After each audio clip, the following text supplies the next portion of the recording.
hari umuntu uri mu nzu yacu asa yirukanga mu nzu yabo yari ari mu nzu yo hanze. Abi vayo reba filime nimwe Kairu mwinjire mu modoka.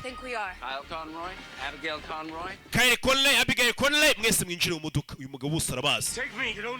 Nuwara abana banje n'umugore ntabwo bakeneye. Uzo tugiye se?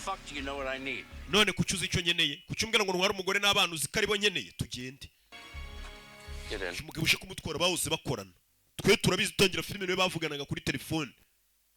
Hamubwira ati kora misiyo nusariye kuri cyo byose bakominikana nawe akorera Citadel. Ndetse uyu mugabo yamenye ko ari agatsiko k'abagizi ba nabi Mantico bamwe bishe Citadel bari gushaka ngo ani iki box kirimo amakode y'ibisasu bya kirimbuzi mu basinziriza. Bahita bakubita gaze mu modoka inyuma basinziriza. Mugabo afite imodoka igukubita gaze arimo ikirahure we ntagira ikibazo agira. Byo birabaye.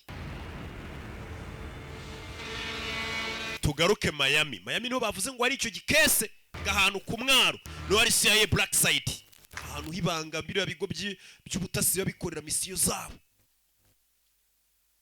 bafite ukuntu bakora utuntu twabo.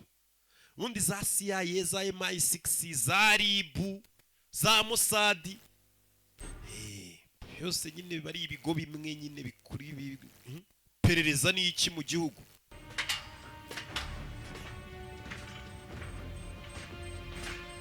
Abadufite gira ngo bune bari ni filime ntibabaye bonye se gatereka tucyumve.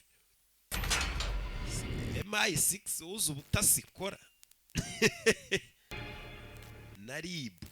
Okay everybody, here we go. Tugire turi wa mugore na ambasaderi